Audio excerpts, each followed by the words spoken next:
Hi, I'm Bailey Colley. I'm Megan Tinney. And I'm Una Cleary, and we are hosting the 2021 Climate Day of Action. We would like to acknowledge that we are on the traditional land of the first people of Seattle, the Duwamish people past and present, and honor with gratitude the land itself and the Duwamish tribe. 6 years left. That's how many years left we have until the effects of climate change are irreversible. We have been taught in schools that it is our fault for the climate crisis, but it's not. It's the top 1% of fossil fuel billionaires who have known about this crisis since the 1970s. Therefore, we need to take action now and push our political leaders to take climate action. Today will be a day filled with workshops and speakers so that you can learn more about all the aspects of our current climate crisis and how to take both political and environmental action. Please participate, ask questions, and be open-minded of our speakers as they have taken time out of their busy schedules to be here with us today. Now introducing Ava Stewart, Gabe Shen, and one of our speakers, Mike Foster. Hi, I'm Michael. I'm a volunteer, an activist. I have talked to thousands and thousands of students and government leaders. I have shared slideshows, and I have started organizations like 350 Seattle and Plant for the Planet for students. And I'm really discouraged that I'm here in 2021 talking with you again, and nobody is talking about the kind of plan that would actually protect you. Here's a slide that shows you what we have to do. We have to reduce CO2 in the atmosphere below 350 parts per million as quickly as possible. This is an old chart when I started giving these talks a few years ago in 2012, 2013. This chart doesn't apply anymore. And as you can see, if we start in 2020 on this chart, we get to 350 around 2300 if we cut emissions 6% a year and if we plant 1 trillion trees worldwide. That's not going to cut it anymore. Here's another chart. This is more updated, and it shows you that not only do we need to cut emissions more like 20% a year or more, which you can do, I can do, but we can't get the city or the county or the state or the government, the federal government to do. That's our job, is to get them to do it. So we can cut emissions 20% or more per year. We're still going to need some technology that doesn't exist yet, which Greta always talks about. Most important activist on earth. She's a teenager, and read her speeches, understand what she's saying about listen to the scientists. When the house has begun to burn down all around us, there is no hope. There is only action.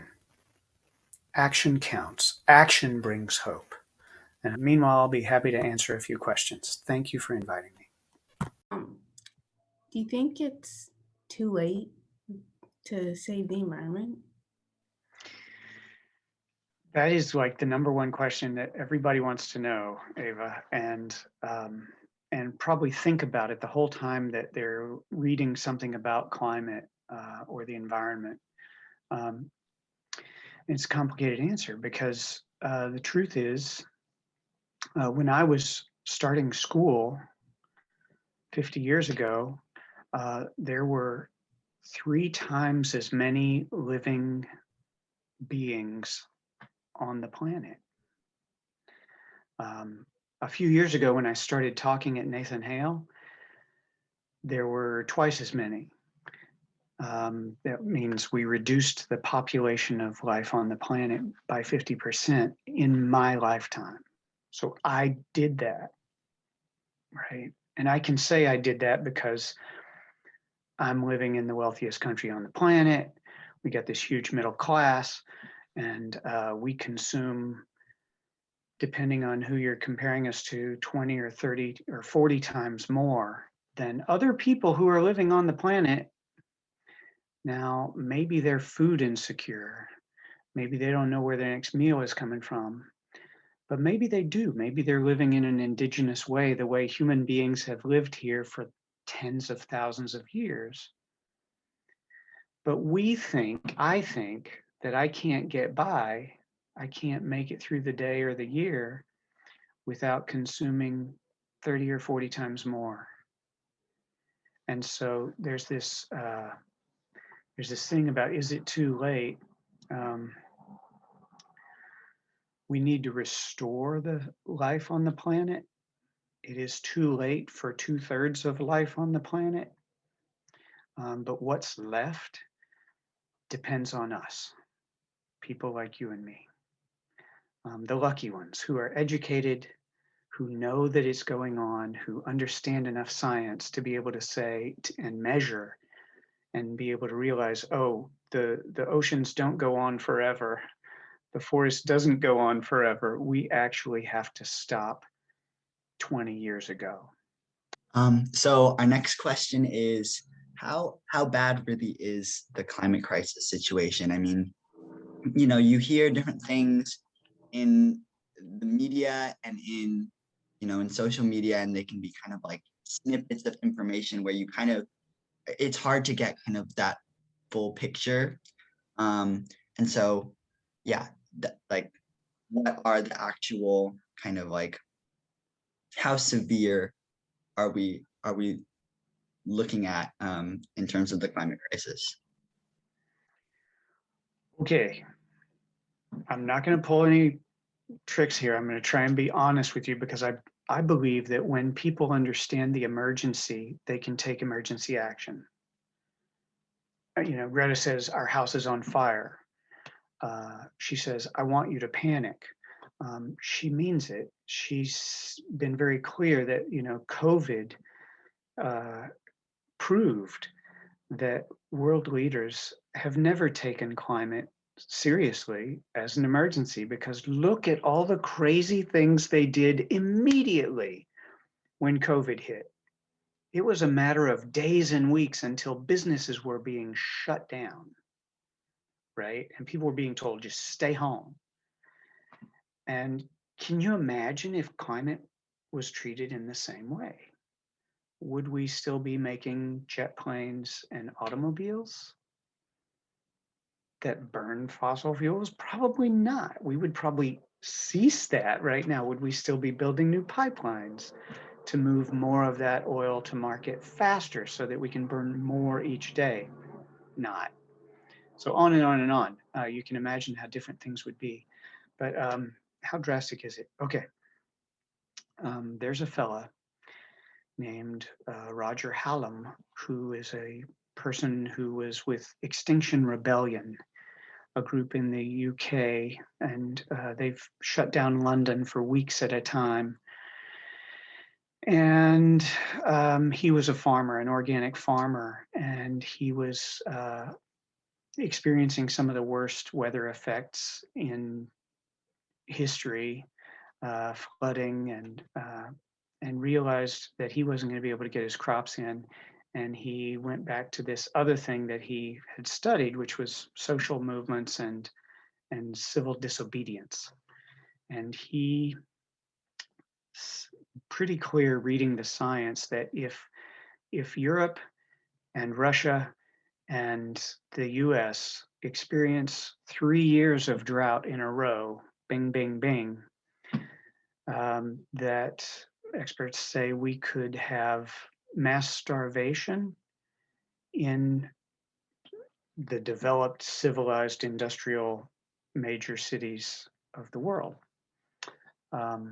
like Europe and the US. And that's hard to imagine, but we already had one of those events a few years ago.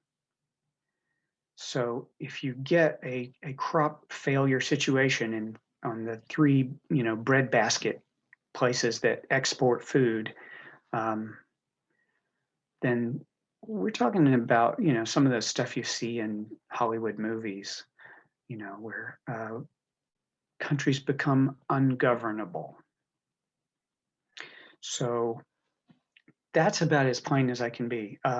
The other thing is, last month, as far as the rest of the world goes, sentient beings, endemic species are species that live in a particular place and not everywhere.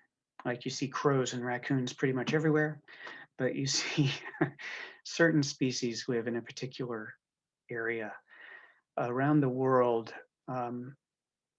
90, 95% of endemic species around the world are facing extinction this century. So unless we change rapidly, that's the path we're on. I don't think you can get much more drastic than that. Civilization's going to fail, government's going to fail, and species are blinking out of sight for forever. So, and I feel guilty. I feel responsible. I have benefited and polluted and profited from this all my life. So I feel like we, you do something, or we're just shooting ourselves in the face. It doesn't make any sense. Why? It's absurd that we would keep doing this. So drastic, yes. 5 years ago, I shut off the Keystone 1 pipeline with my bare hands because 5 years ago, we were 15 years too late getting started on major changes. Each year that we delay, it gets harder, and the changes we have to make are going to have to be greater because each year we wait, we are polluting more than we did the year before. So like now we're polluting double what we did 30 years ago when we said climate is an emergency. That's the most drastic and frightening part of climate for me is the social, the behavioral, the political response. And watching, as we've seen climate champion after climate champion talk and not stop pollution. Everybody's pointing the finger at everybody else. So that to me makes it drastic. And that's why I was willing to go to trial and willing to go to prison for shutting off an oil pipeline. I was just wondering, what can I, as an individual, as a young person, as someone who lives in their parents' household and doesn't have like a flowing income, what can I do to help? Do you follow, have you studied up on Greta online, seen her on social media? Do you know anything about that, Ava? Just a bit from like here and there, but Here and there. not super in depth. She's on the autism spectrum. She learned the science, back in elementary school and wanted to be a scientist, and but she couldn't look away. She couldn't blink. She couldn't say, "Oh well, yes, I know that we're cutting down all the forests, but I'm gonna keep going to the grocery and putting things in a paper bag and watching the world leaders ignore this problem." No, it made no sense to her. So by the time she was in high school, she started this thing where she said, I gave up. She gave up. She was going to sit down on the street in front of the government house of leadership, and she was going to just make the leaders look her in the eye when they walked in and out of the building. It was despair. She couldn't see going to school and getting an education if she had no future. And she didn't understand why everybody else in the world could just pretend like it was going to be okay and just keep on polluting and going to work and going to school as normal. In between that event, which really did start the whole Fridays for Future, climate strikes, all that, in between that and her learning the science, she had the same problem at home with her parents, because they were kind of aware and they kind of knew it was going on, but they didn't live like they cared. And so she had fights with her parents, and she was suicidal. She refused to eat. She was losing it. And her parents changed because of her, not because they were trying to do the right thing, but because they were terrified for their daughter. This idea of what can a person do? Yeah, it's you're going to hear arguments about, is it personal or is it system change? Like, what can one person do? One person can live the way we need to be living in 2050, because our pollution today is going to keep overheating the planet at least until 2050, and half of that pollution today is going to keep overheating the planet for centuries. So living as if we want to be here until 2050, until 2100, until 2300, right? That's what we can do. The other thing we can do is restore, like I was saying earlier. There's a group called the Half Earth Project, and they want to restore nature, should have the right of way. Wildlife, other beings, plants should have primacy, and human beings should back off on half of the earth. If we do that, plants and animals can evolve quickly as climate changes. What I was saying about endemic species is that they only live in one spot. They're going to need to be able to move and migrate and adapt. And if they develop a mutation that allows them to live in a hotter place, or in a wetter place, or whatever, they need to be able to mix and mingle and procreate and create new species as other species are blinking out into extinction. What else can one person do? So talking about it. We are social creatures. We influence each other. We move like a school of fish. Like in Finding Nemo, who's the leader of the school of fish? No one fish can be in charge. It's impossible when you've got 10,000 fish all moving around making these crazy shapes. Same with those birds over farmers' fields. Maybe you've seen a video of a murmuration of birds where they're all like moving around, and it just looks like this cloud of birds, and they're making these crazy shapes. Why aren't they all banging into each other and falling to the ground? You got 50,000 birds, and they're like, it's like a dance. They're wingtip to wingtip. They're moving so fast, changing direction, but nobody is in charge. No one person decides that. It's about their relationships. So the people you're closest to are the people you have the greatest influence on. Staying close to people, influencing them, talking with them about your fears, anxieties, concerns, ideas, inspirations, and then blocking things. I'm a big proponent of that.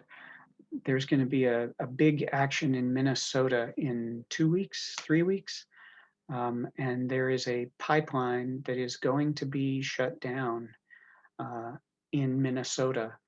And people across the country are being invited to come and follow the indigenous tribes who are leading this effort. And they're going to stop Line 3, which brings tar sands oil, the dirtiest oil on earth, from Canada into the US. And they're going to shut it down. And they're asking President Biden to close it, just like he did Keystone XL on day one when he took office. So there's blocking actions. You can get involved with Sunrise and other groups locally. 350 is a great one. Finding people who are thinking and behaving and acting like we actually have to stop the pollution. We can stop these things, right? We have to stop those things. And there's a lot of people working on a lot of great projects right now. So what can one person do? Talk with the people you love, you care about, let them know that you matter. Young people speaking, your voice is 10 times more powerful than mine. I'm an old man, I've benefited from this. You own climate. What does society look like? And you kind of got into this a little bit with the talking to people and just like starting the conversation with people. And as young people, we are able to have that attention given to us because of how we are going to be impacted and how Yeah. that's going to affect us later on in life. How or what does society look like when we are collectively combating climate change and when we're coming together as a society to do that? It means that your life matters as much as mine. It means that the harm to you in the future matters as much as it does today, right? So if I have to quit my job or lose my job, if I have to end my business or industry or stop selling tickets for cruises in Seattle, because you're not going to be able to be okay 50 years from now if I keep doing that. There's no discount on your life, right? So Indigenous people talk about doing everything and considering our impact on the next 7 generations. I would love to be able to do that. That would be about 200 years or so. So imagine that what I'm doing today, I have to weigh it against how is this going to impact everybody who follows me, any descendants of ours, until 2300. And if I think it's if I think that they're going to be better off, then I need to keep doing it. If I think that it's going to hurt them, then I have to stop doing it. That was an indigenous principle that kept humans and nature in balance, was good enough. Today, I'm just asking people to think about our impact on this generation, on your generation. I don't need to imagine future generations anymore. The emergency is on top of us. I never thought we would be polluting more than we did last year in the year 2020. I assumed 25 years ago that we were going to start polluting less and less each year. So that's the number one thing. I was part of organizing families in a lawsuit. The Foster v. Ecology students sued the state for the right to a habitable future. And they actually won. And because of that, you have the right under Washington's state constitution to the essential resources, air and water, which you will require to grow to adulthood safely, unquote. That's from the judge. But our governor, the climate governor, Jay Inslee, made sure that the judicial branch could not tell the executive branch how to carry that out. The judge ordered the Department of Ecology to do their homework and turn in a plan to make that happen within 6 weeks. That was 5 years ago. So the idea that this kind of like, what does society look like when we're all together? Well, our judges would be ruling in your favor and in the favor of, people who are going to be alive in 2050 and in 2100. I could still be alive in 2050, but I'm going to be old, right? But the idea that there are going to be kids being born then, we don't take their lives as seriously. Make the basics for people and eliminate a lot of the hyper consumption that is eating up more of the planet than the planet can give us. There's more than enough for everybody. There is so much more than we need. So future society is going to look very simple. It's going to look very connected. We're going to have stronger family units. People are going to stay closer to home, closer to family, stay in closer relationship. And I believe we're going to work on food insecurity. I believe we're going to take more time to grow food where we live. So there's a food forest. There are 2 food forests that I know of in Seattle. These are gardens that have like permanent orchards, trees and plants that are, they come back every year, and you can just go through and you can just get food. If you want food, if you need food, you go in, you take some, you leave some so that the plant is healthy and keeps growing. You don't take too much, but you take what you need. It's a free food forest. And people are starting these here in Seattle, and I hope around the world. I think we're going to be coming together to take care of each other a lot more. What exactly is greenwashing? Ooh, greenwashing. Watch out for this. It's been happening, and it's happening worse, and it's going to get worse as you're becoming adults. And what it means is, I'll give you an example. There was a Volkswagen campaign on TV when you were little called Farfignugan, and this was their motto. And nobody knew what the word meant. It was so cool. It was so hip.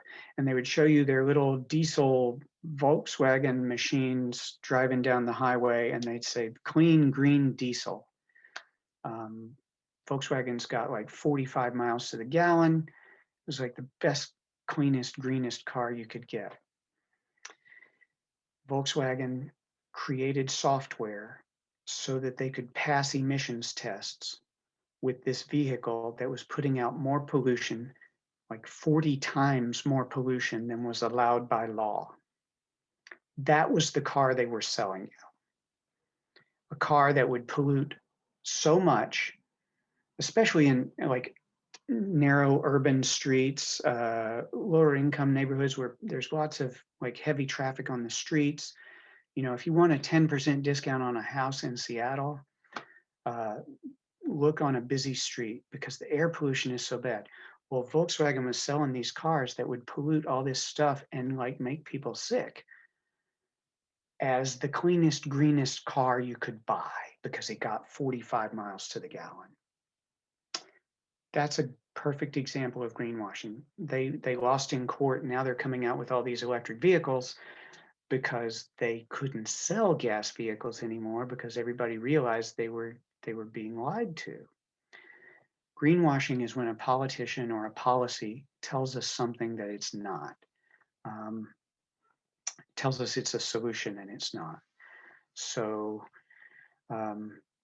yeah, I'm aware that both political parties want us to think that they're the climate heroes, that they're going to save the forests, they're going to save the manatees, they're going to save, they're greener than the other one. They love America more than the other party. But both parties are trying to increase business pollution in the economy, or at least allow it to grow and bring back jobs to America, and on and on and on and on. So there's a huge amount of greenwashing that goes on there. Corporations are the worst. Anytime you see Coca-Cola advertising, it's almost always greenwash now, because they make billions of plastic bottles that are going mostly into the ocean. You and I are now consuming a credit card of plastic each week.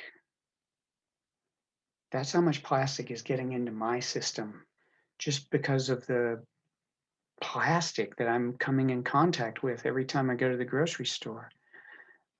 So Coca-Cola, other companies are going to try and tell us that, oh, their bottles are the best or cleanest or greenest or whatever, or they're not going to do what needs to be done to make or restore a place we can live in until 2100 or 2300. They're much less make it better in 2100. I'm actually really excited to be alive right now. I fight this battle. I'm on a roller coaster because some days I'm like, I can't get out of bed. This is too much. what can one person do? It's too late. All those thoughts go through my head, and it's overwhelming. But you and I get to be alive at the moment when history changes. We change it, or it changes us. That's the only question. And I would rather change history than be eliminated by it, or just have to live with the fact that somehow it's okay for us to all stand on the sidelines and watch as we choke off life on this planet. Yeah, it's not okay to be a bystander. Okay. We're all in this together. We're all climate activists now. If we're not climate activists, we're acting on climate by not doing anything. Our inaction is just as powerful as anything anybody is doing to stop the pollution. We're polluting so much. And I was raised in this way, and you're being raised in this way, and it's hard to imagine living a simpler way. But somebody once said, it's easier to imagine the end of the world than it is to imagine the end of capitalism. That's our job. And somebody also said, somebody who started like 4 of the major environmental groups 50 years ago said, it's incredible what young people can accomplish before old people tell them it's impossible. And I know that's true. I've seen it. So find each other. Action in community is the only antidote to despair. If you think that your house is on fire, sitting around thinking about it, talking about it, does not make you safe. It's only action that counts. And I get tired of people talking like myself, and I'm ready for people to take action. I hope you are too. Thank you, Ava, Gabe, and Mike for that amazing interview. Now presenting speakers from Change the Chamber, a bipartisan group of students taking on one of the largest dark money pro-fossil fuel groups in the United States, the U.S. Chamber of Commerce. And that's our second speaker for today. Now you have the opportunity to go and learn more in the different workshops we have provided. Your mentorship teachers have been given the link to these breakout rooms. Please join, participate, and have fun in these amazing and informative workshops.